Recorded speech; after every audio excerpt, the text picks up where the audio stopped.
Pemirsa, kita bersama, saya Dewi Indahyanti, dan kali ini bersama dalam obrolan budaya persembahan RRI Kendari, mengulas topik yang menarik yang berkenaan dengan warisan budaya Indonesia, dalam hal ini kain tenun. Dan saat ini saya bersama dengan Ibu Dr. Anda Herawati Muhlis, Sekretaris Dekranasda Sulawesi Tenggara, akrab dengan sapaan Ibu Hera. Kita masih bersama, dan juga di samping saya bersama dengan Ibu Asma, pemilik tenun. Nah, pemirsa, proses pembuatan kain tenun ini menjadi keunikan tersendiri. Butuh keterampilan, butuh ketelitian. Ini sebagai sebuah sistem, pemirsa, di mana ada rumah tenun yang kemudian didirikan oleh Ibu Asma, namun di sisi lain juga memerlukan produksi dari tangan-tangan terampil. Langsung saya ke yang berkompeten untuk menjawab nih seperti apa ceritanya Ibu, karena di samping saya tidak hanya ada Ibu Asma selaku pemilik rumah tenun ini, tetapi juga ada penenun-penenun, di mana dari tangan-tangan istimewa mereka terciptalah kain tenun yang cantik, elok dipandang mata sebagai identitas daerah. Ibu, kemudian bagaimana kain tenun ini kok kemudian memilih untuk memintal secara tradisional, di mana mungkin kalau kita lihat perbandingannya, mereka yang menghadirkan kain tenun ini juga tidak seperti Ibu Asma yang menghadirkan sekaligus langsung dengan alat tenunnya. Jadi kalau datang jalan-jalan berkunjung ke rumah tenun itu bisa langsung lihat sekaligus, pemirsa, seperti apa alat yang digunakan. Bagaimana Ibu melihat hal ini? Iya, benar sekali. Apabila ada yang berkunjung di sini bisa langsung lihat prosesnya. Ibu, ya? Iya, biasanya di tempat lain yang ada itu cuma hasilnya. Benar. Iya, tapi di sini ada yang unik. Iya, baik. Iya, di sini kita bisa langsung melihat ya proses pembuatan kain tenun itu sendiri, mulai dari menghani sampai dengan pembuatan kain atau menenun. Baik, Ibu, ini yang di belakang Ibu ini namanya apa nih Bu alatnya? Iya, alat tenunnya. Jadi ini hanian ya, mungkin bisa saya bergeser sedikit supaya bisa melihat.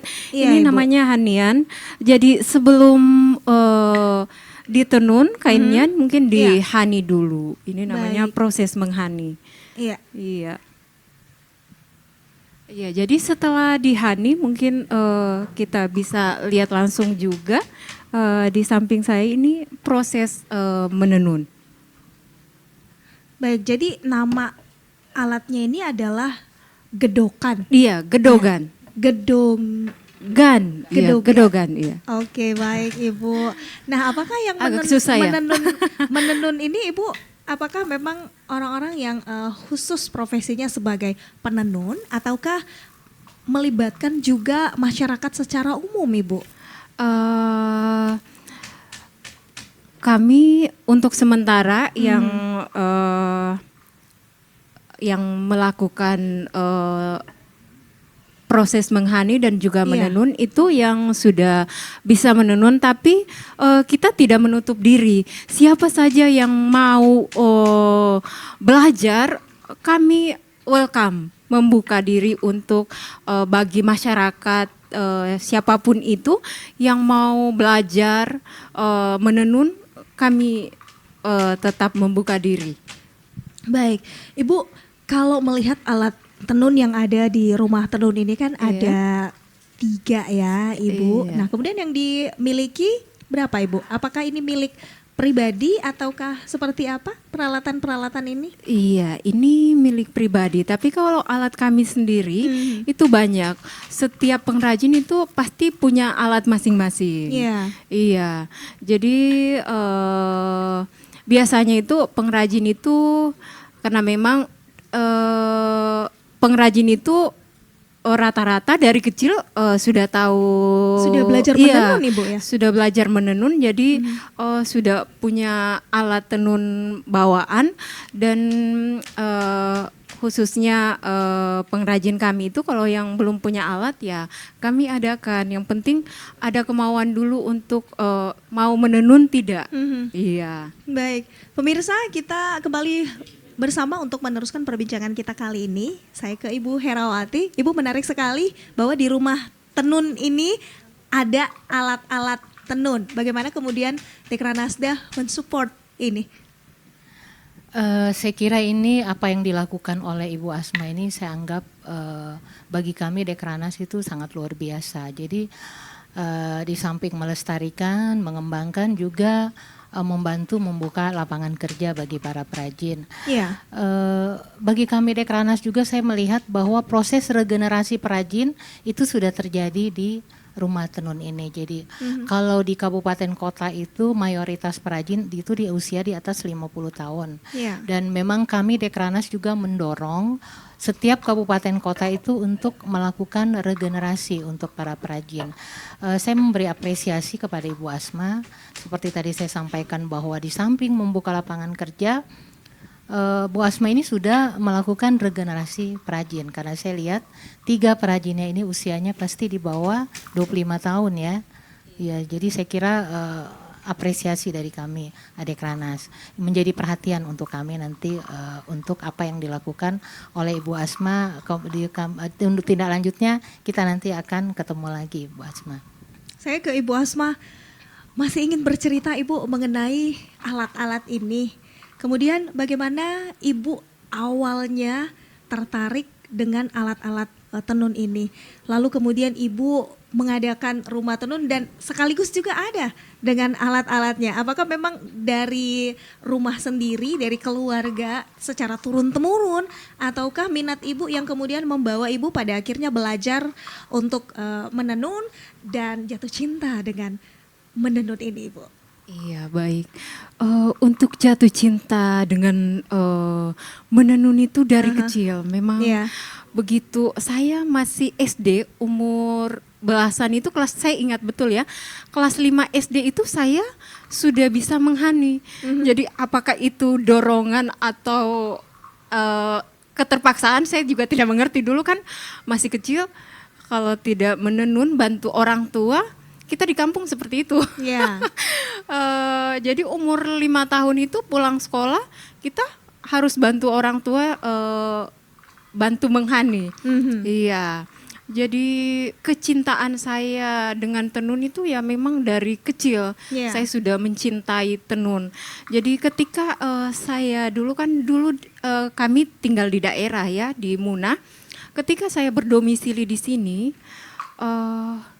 sayang pengetahuan saya tidak kembangkan, hilang begitu saja. Jadi saya punya ide. Ilmu saya ini harus saya kembangkan seperti itu. Jadi alat saya yang di kampung itu saya bawa ke Kendari, saya bawa ke Kendari. Kemudian saya menenun, kemudian hasil saya ya seperti tadi yang saya sudah ceritakan, saya door to door. Iya.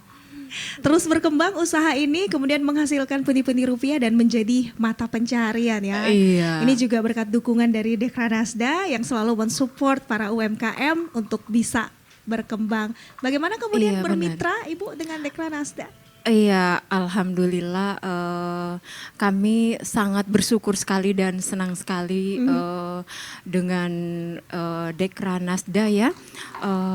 Setiap event itu kami selalu dilibatkan. Iya. Kemudian ketika ada pameran atau apa, Dekranasda itu sangat membantu kami untuk mempromosikan hasil-hasil kami. Baik. Apakah juga Ibu dari pihak Dekranasda melihat bahwa alat-alat yang digunakan ini kan masih sangat tradisional Ibu di tengah gempuran teknologi yang semakin canggih. Bagaimana kemudian Dekranasda mengambil peran di situ Ibu untuk alat-alat tradisional ini? Tadi saya sudah sempat diskusi dengan Bu Asma. Iya. Jadi memang kami Dekranas karena alat tenun ini sudah dilakukan secara turun-temurun, walaupun program-program kami untuk mengembangkan dengan menggunakan ATBM, pada akhirnya itu akan kembali perajin itu lebih nyaman menggunakan alat gedokan seperti yang ada sekarang. Ibu ya. Ya secara hasil produksinya juga kualitasnya akan lebih baik. Kemudian untuk modal untuk mengerjakannya itu lebih lebih tepatnya mereka untuk mengerjakan satu kain itu kalau menggunakan ATBM itu minimal 30 meter yang harus digunakan dan alatnya tentu saja lebih mahal. Jadi kalau untuk alat TBM itu kami dorong untuk pelaku-pelaku usaha yang sudah skalanya lebih besar lagi. Tapi kalau untuk industri rumahan seperti apa yang dilakukan oleh Bu Asma, saya kira menggunakan alat tenun gedokan ini menjadi pilihan yang tepat. Baik, Dekranasda kemudian memegang peranan penting untuk bisa melestarikan juga alat ini. Pertanyaannya kemudian pemirsa, apakah generasi selanjutnya siap untuk menerima estafet melestarikan peralatan ini, kemudian juga belajar menenun dan menghasilkan kain-kain tenunan yang merupakan warisan budaya? Nanti kita akan kembali dalam obrolan budaya bersama RRI Kendari setelah yang berikut ini.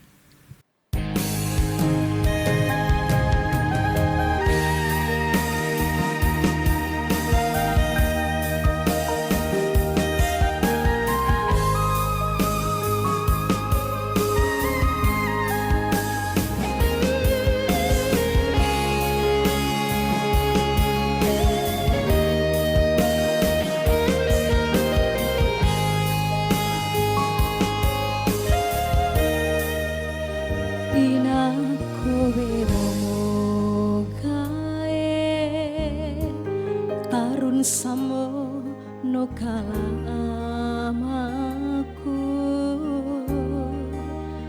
pandehane katoku mo idi salenteku mina amande hane amaku ina kowe mo kae masumo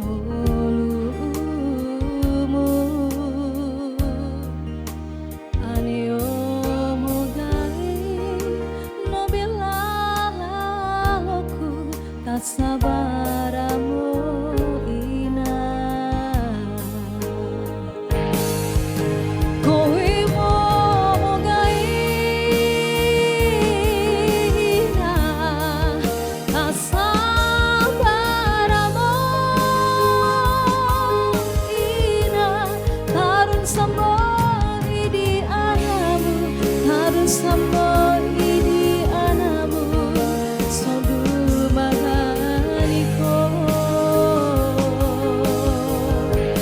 no halabara inaku aku dosa bara inodi ini kowe mo siksa inaku kowe mo siksa inodi ampuni kana dosaku.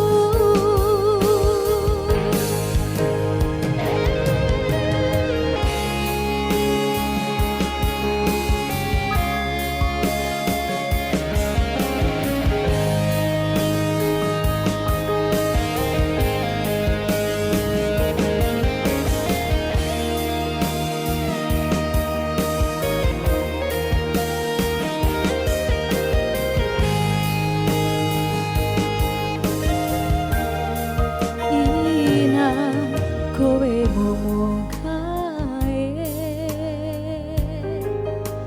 usumo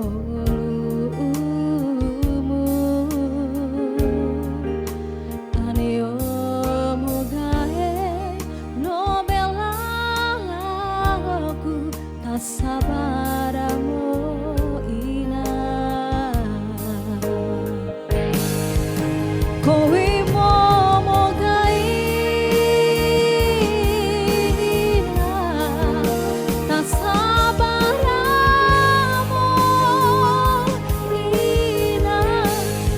sama idi anamu harun sama idi anamu sodu maganiko oh halabara inaku aku no sabara inoni ini kowe mo siksa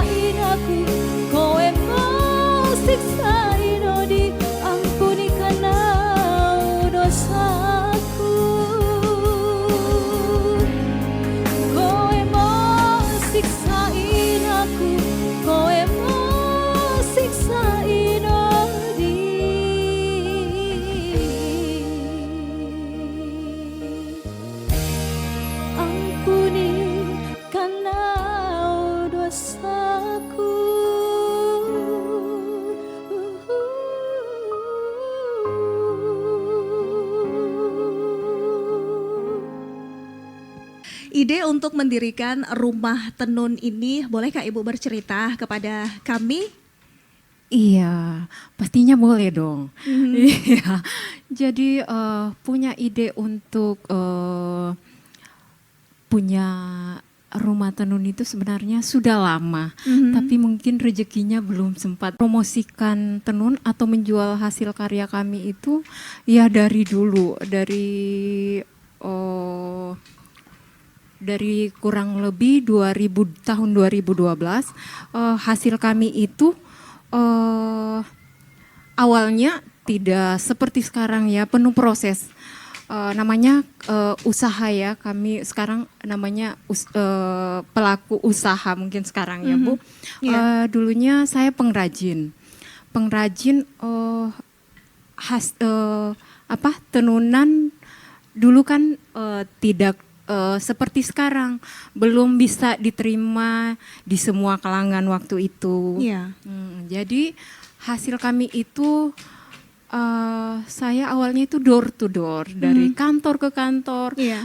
Bagaimana hasil kami itu bisa jangan hanya ditumpuk. Saya punya ide bagaimana ini hasil tenun saya ini supaya jadi uang kan. Jadi acaranya itu saya door to door mempromosikan dari kantor ke kantor. Bahwa ini hasil kami, ini kain tenunnya bisa dijadikan baju, bisa dijadikan bawahan, dan alhamdulillah tahun 2020 kami punya butik kecil. Awalnya bukan di sini tempatnya, masih memang di Jalan Kamboja juga, tapi di sebelah. Dan alhamdulillah sekarang kurang lebih 5 bulan sudah pindah ke tempat ini. Baik. Iya. Nah, awal mendirikan rumah tenun ini yang menarik adalah door to door. Iya, promosi dulu dong. Iya. Benar. Nah, kemudian yang juga menariknya adalah kalau kita flashback lagi ke 15 tahun yang lalu, kita melihat ke belakang itu Iya. tidak seperti saat sekarang ini. Iya, memang benar Ibu. sekali, Dimana benar. sekarang inovasi untuk membuat desain-desain baju itu sangat-sangat beragam, kreativitasnya tinggi juga, dan Iya. desainer saat ini juga sudah mulai hadir untuk melirik kain tenun ini. Bagaimana kemudian juga akhirnya pihak Dekranasda melihat bahwa semakin berkembang potensi kain tenun di Sulawesi Tenggara ini dilestarikan, tidak hanya sekedar melestarikan, tetapi juga rupanya bisa menggait para UMKM untuk bisa menghasilkan pundi-pundi rupiah, Ibu. Saya kira ini menjadi salah satu tujuan dari Dekranas. Semakin banyak pelaku usaha yang memang bergerak untuk ikut bersama-sama Dekranas mengembangkan tenun di Sulawesi Tenggara. Ya.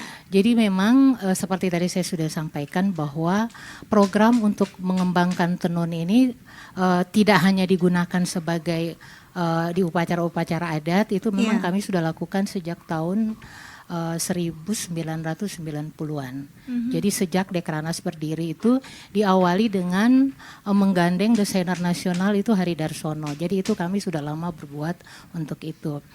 Nah, kemudian kami memisahkan antara motif-motif tradisional yang digunakan untuk upacara adat dan untuk yang digunakan untuk baju. Dan kami juga memang mendorong setiap kabupaten kota untuk intens melakukan event-event kegiatan yang memang materinya adalah menggunakan kain tenun. Dari setiap tahun itu kami mengadakan lomba seperti nanti tanggal 5 Desember nanti kami juga tetap melaksanakan lomba fashion show busana tenun. Jadi pesertanya memang itu kami ambil dari para ibu bupati, para ketua Dharma Wanita, baik kabupaten maupun provinsi. Jadi sebenarnya salah satu tujuan kami itu memperluas jangkauan penggunaan tenun. Jadi tidak hanya untuk pakaian kantor, busana kerja, busana pesta, kemudian atau yang semi formal lainnya yang casual. Saya kira begitu, Mbak. Baik, pemirsa, Anda bersama kami mengikuti obrolan budaya persembahan RRI Kendari. Saya Dewi Indahyanti saat ini bersama mengulas topik kita menenun tradisional lestarikan kain tenun warisan budaya. Dan saat ini saya bersama dengan Ibu Dr. Anda Herawati Muhlis, Sekretaris Dekranasda Sulawesi Tenggara. Juga di samping saya juga ada Ibu Asma, pemilik tenun. Ibu, menarik sekali yang Ibu katakan tadi bahwa kemudian Dekranasda melirik juga UMKM bahwa mereka dapat menghasilkan pundi-pundi rupiah dengan melihat peluang dari kain tenun ini. Nah, event-event yang diselenggarakan tadi saya menggarisbawahi bahwa ini adalah salah satu cara juga untuk bisa mengembangkan UMKM. Nah, apakah mereka juga dilibatkan dan keterlibatan mereka seperti apa? Ya. Saya kira begini. Jadi memang dalam kegiatan kami nanti ada pameran kerajinan. Jadi kami juga mengundang pelaku-pelaku usaha tenun untuk ikut di samping promosi mereka juga melakukan penjualan. Iya. Jadi yang pameran itu di samping Dekranasda dari 17 kabupaten kota juga para pelaku usaha tenun yang ada di seluruh Sesultra. Jadi kami menyiapkan tempat stand untuk mereka tinggal mengisi untuk berjualan, karena lumayan tamu-tamu yang hadir itu ya kami upayakan bisa sampai 700 sampai 800 orang. Saya kira itu peluang pasar yang baik sekali untuk para pelaku usaha memanfaatkan kesempatan tersebut untuk memasarkan produknya. Baik Ibu, jadi mereka juga dilibatkan. Iya. Nah, biasanya dalam event itu ada model-model yang kemudian dihadirkan. Iya. Juga mereka terlibat untuk bisa mensupport penampilan para model ini untuk memperagakan busana yang mereka kenakan, Ibu? Boleh, nanti mungkin nanti kami komunikasi dengan para pelaku usaha. Kira-kira apa yang mereka bisa support untuk kegiatan kami lagi di samping penjualan nanti. Baik, pemirsa tetaplah bersama kami dalam obrolan budaya. Kali ini kita bersama untuk topik kita yaitu menenun tradisional lestarikan kain tenun warisan budaya. Tetaplah bersama kami akan kembali selepas yang berikut ini.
Hawa koto ina note solo riringgu dewendoko aunggu ke kupe hawa komiu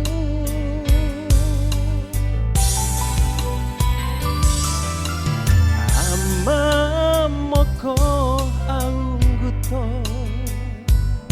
moko te posuangu ama to oto kutanggai iwonu ano to ono kaduku pehawa komiu ambongi aku ina ambongi aku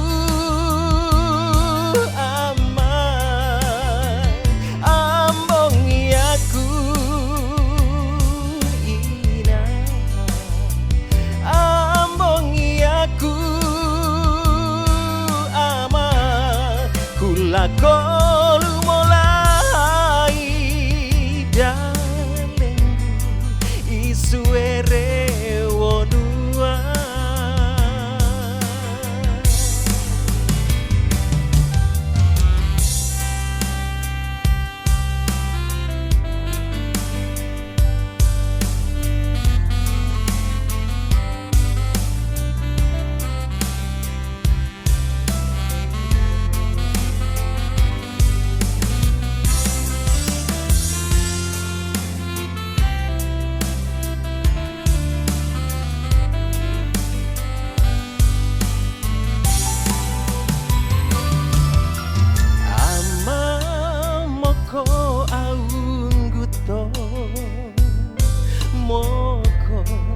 musuh wangu ama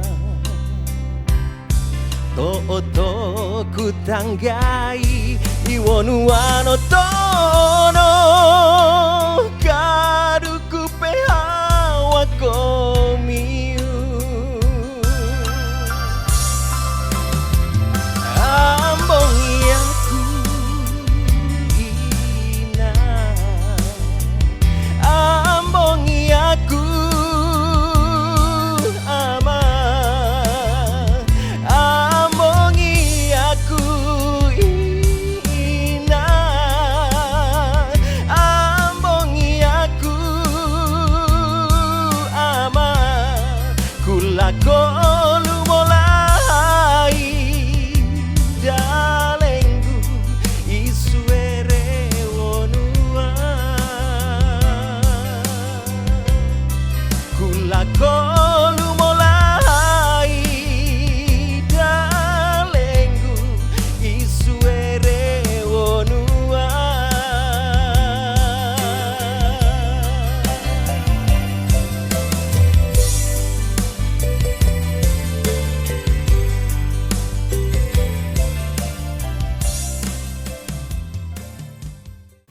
Pemirsa, berbicara mengenai kekayaan budaya yang dimiliki Indonesia tidak akan pernah ada habisnya karena selalu menarik perhatian. Salah satunya adalah kain tenun. Dan malam hari ini kita masih bersama obrolan budaya persembahan RRI Kendari mengulas topik menenun tradisional lestarikan kain tenun warisan budaya. Yang menarik pada obrolan kita adalah sebelum tadi pemirsa mendengarkan dan menyaksikan lagu yang kami persembahkan adalah statement ulasan dari Ibu Herawati dan juga Ibu Asma bahwa sudah siap alatnya, siap kemudian semangatnya untuk melestarikan, namun siapkah generasi selanjutnya untuk memegang estafet, melanjutkan warisan budaya ini untuk tetap ada menjadi milik Indonesia. Ini yang akan kita ulas karena alatnya ada nih. Ada alat yang sudah dihadirkan juga namanya gedokan. Tadi sudah sempat di awal Ibu Asma menjelaskan mengenai peralatan ini, tetapi kita ingin lebih jauh tahu informasinya. Juga di belakang ada penenun, kita nanti coba ngobrol bersama seperti apa effortnya. Karena kita tahu bahwa anak-anak muda mungkin sekarang sedang digempur dengan profesi-profesi baru. Pemirsa, peralatan yang juga Anda saksikan saat ini namanya gedokan. Tidak semua orang bisa mengoperasikan alat memintal ini. Butuh jari-jari dan juga ketelitian yang sangat besar untuk bisa mengoperasikannya. Dan saat ini kita sudah bersama dengan salah satu penenun tradisional dengan alat yang manual. Halo. Halo, Namanya? Wulan. Oke, kita bersama dengan Wulan. Wulan, bagaimana kemudian kamu di usia yang muda punya ketertarikan untuk menenun dengan alat tradisional ini? Iya baik, karena memang dari kecil ya lihat Ibu Asma, ibu kami menenun. Jadi ya dari kecil kami tahu menenun. Oke, sekarang lagi marak nih game-game online. Iya. Ya juga, apakah tidak melunturkan ketertarikan kamu dengan alat-alat seperti ini? Ini butuh waktu yang banyak ya untuk Iya. bisa duduk dan menenun ini. Bagaimana, Asma? Iya tentunya karena memang sekarang itu jarang ya anak muda sekarang kan pada jarang tahu menenun.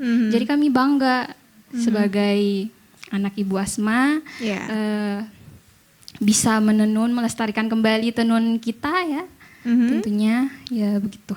Nah, bagaimana kemudian kamu belajar untuk bisa menenun secara profesional nih? Kalau dilihat nih hasilnya kan terpajang Iya. di rumah tenun ini dan wah keren-keren nih, bagus-bagus motifnya, keren dan indah juga ketika sudah dijahit menjadi busana. Bagaimana kamu belajar?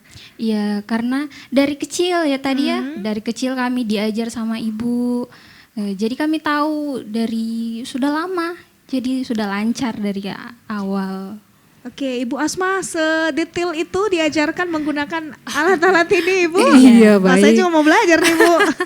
Baik, Karena saya sangat mencintai budaya saya, kemudian tenun itu sudah bagian dari diri saya ya. Jadi kembali lagi saya terapkan ke anak-anak saya. Harus bisa menenun, harus bisa mencintai budaya. Jadi alhamdulillah sih punya anak-anak yang menurut sama ibunya. jarang kan anak-anak yang mau atau menurut sama ibunya, tapi alhamdulillah saya punya anak-anak yang baik, mencintai, mungkin karena Minatnya sama ya. iya Buah benar. jatuh tak jauh dari pohonnya, Iya pemirsa. benar. Jadi Iya. sekarang kan anak-anak muda pada mungkin apa namanya jalan atau apa, tapi anak-anak saya tidak seperti itu. Bahkan adiknya ini yang masih kelas 5 SD juga, cowok lagi, sudah bisa menghani. Menghani. Benar. Tapi kali ini mungkin ini hari sekolah ya, jadi tidak bisa ditampilkan di sini. Baik, semoga pemirsa juga yang menyaksikan acara ini dapat terinspirasi. Untuk informasinya boleh diterangkan Ibu, nanti Wulan mempraktekkan bagaimana menggunakan alat ini, Iya. bagaimana menghani. Nanti Ibu boleh terangkan ya biar pemirsa juga tahu. Iya, boleh boleh, Bu, boleh. silahkan. Wulan. Iya.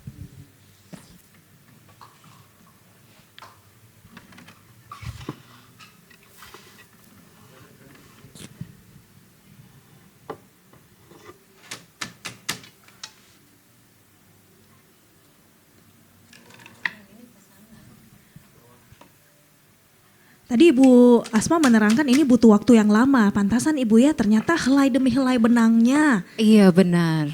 Jadi menghani pun seperti itu. Dia benangnya satu-satu.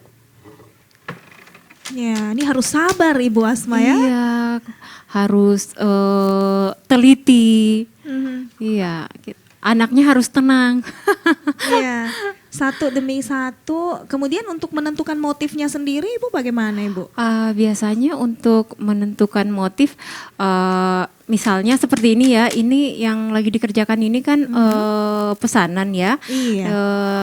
Pesanan tidak pakai motif, mau polos saja. Jadi seperti ini dia polos. Tapi ketika misalnya ada motif seperti ini, kami bikin pola dulu.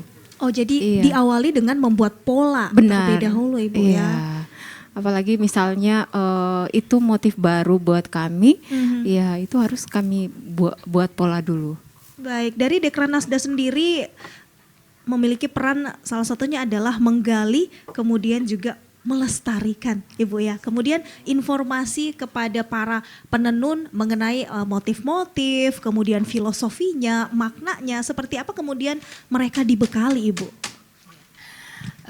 Jadi kami memang salah satu program kami adalah meningkatkan kapasitas SDM dari para perajin. Iya. Jadi terkait bagaimana pengembangan motif.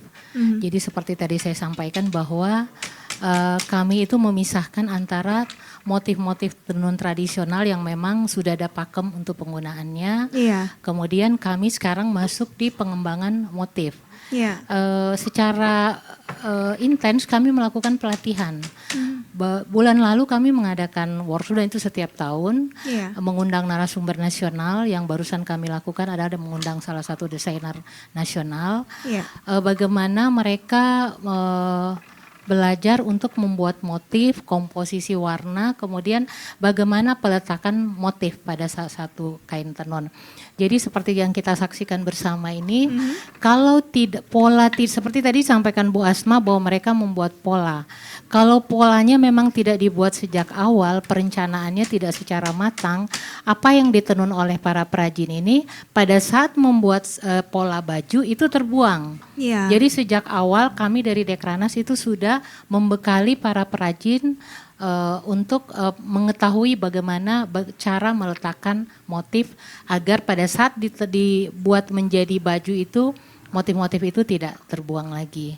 Jadi itu secara intens kami lakukan secara berjenjang. Kabupaten kota juga melakukan untuk perajin-perajin pemula. Kami di Dekranas itu untuk perajin-perajin mahir. Jadi memang kami tinggal bagaimana mereka bukan teknik menenun lagi yang kami ajarkan, karena pada dasarnya mereka sudah paham. Sudah paham. Jadi Ibu, tinggal kalau tekniknya. bagaimana membuat motif, Ya. bagaimana komposisi warna yang benar, dan bagaimana peletakan motif yang benar dari sisi jadi kalau yang sudah mengetahui pola-pola untuk pembuatan pola busana itu pasti mereka paham, dan kami melibatkan desainer lokal untuk sebagai peserta, para pelaku usaha, karena walaupun perajinnya sudah pintar, kalau para pelaku usaha yang memesan itu kalau mereka belum paham perkembangannya akan lambat. Harus bersinergi. Harus Ibu. bersinergi. Di Sulawesi Tenggara ini ada 17 kabupaten kota dan diupayakan bahwa semua informasinya sampai kepada mereka, Ibu. Baik, menarik sekali. Untuk pengadaan barang sendiri, Ibu Asma seperti apa? Alat-alat tenun ini masih sangat tradisional, Ibu? Iya, baik. Untuk alat sendiri kami tidak susah sih. Kebetulan orang tua kami juga tukang ya. Iya. Jadi ini semua kami dibantu sama orang tua untuk alat sendiri. Membuatnya Iya, ini. betul. Baik, dan untuk pembuatannya sendiri alat ini juga harus ada regenerasi, Ibu ya. Iya. Apakah juga dijangkau oleh Dekranasda untuk melihat ini sepertinya ancaman kalau tidak diberikan estafetnya kepada generasi selanjutnya?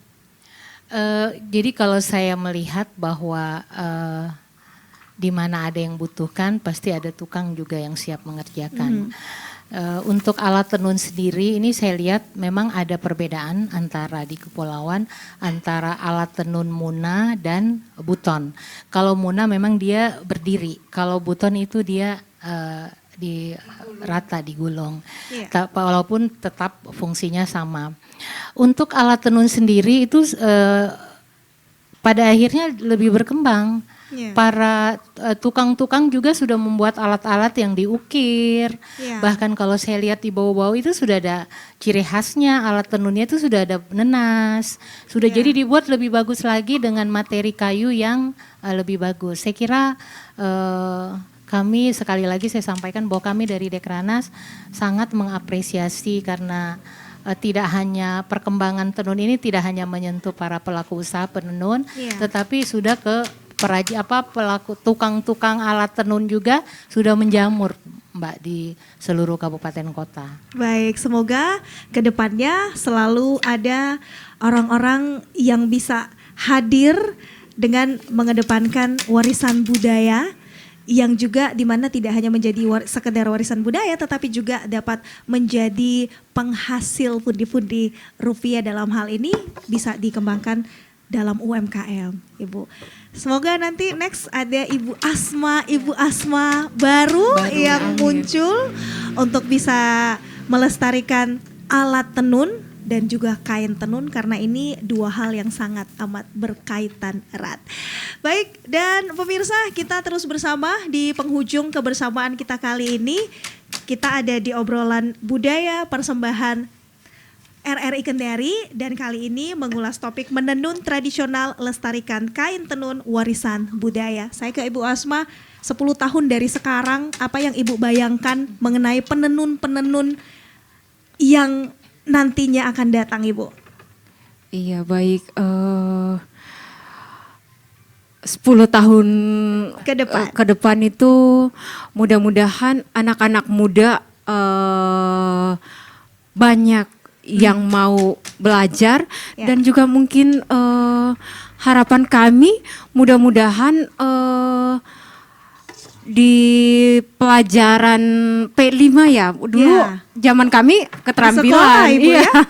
Di sekolah itu mudah-mudahan harapan kami mudah-mudahan bisa ada pelajaran tambahan dimasukkan untuk mencintai budaya warisan, supaya jangan hilang warisan peninggalan nenek moyang kita. Kalau misalnya ini tidak dikembangkan terus, nanti tinggal cerita.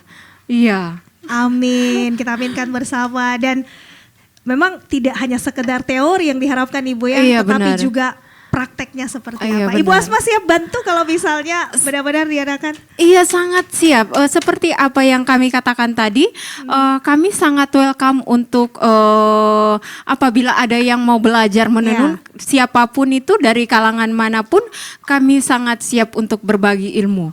Baik, saya ke Ibu Hera. Ibu, seperti apa di masa yang akan datang Dekranasda terus mensupport UMKM untuk bisa berkembang, khususnya untuk mereka yang bergelut di bidang tenunan seperti ini? Iya, jadi mungkin saya tadi menyambung apa yang disampaikan ke Bu Asma. Ya. Beberapa waktu lalu itu dari kami, Dekranas, bekerja sama dengan Dinas PK melalui program Tenun Masuk Sekolah. Jadi Dinas PK sekarang dalam rangka melestarikan warisan budaya memang melakukan program Tenun Masuk Sekolah. Jadi pelajar-pelajar itu akan menjadi salah satu pelajaran untuk muatan lokal untuk kedepannya. Dia sembari kami berharap bahwa dalam workshop yang dilakukan oleh Dinas PK kemarin, dari para siswa khususnya dari sekolah busana, mereka dilatih untuk bagaimana membuat busana-busana tenun yang menarik dari sisi supaya dapat diterima oleh pasar.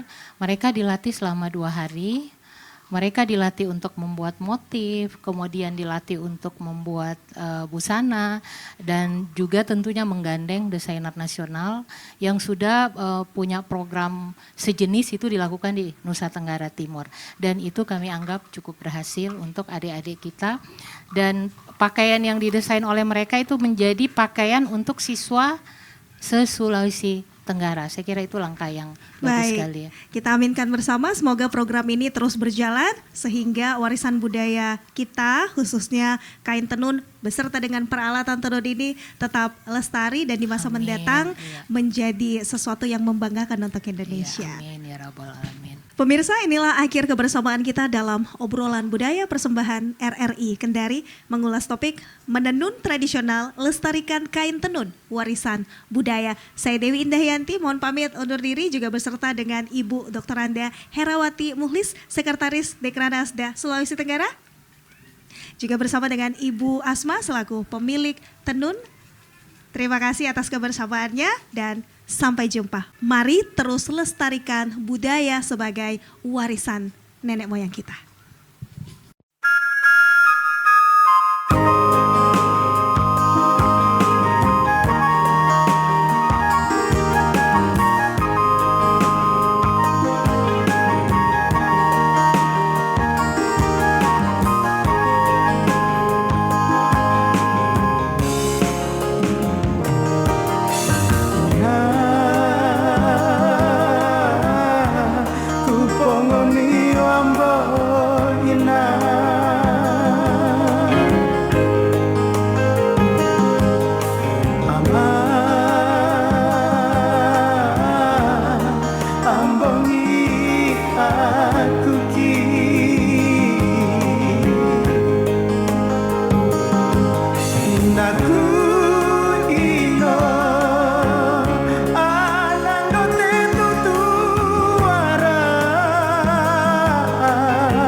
Ini anak motu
rasa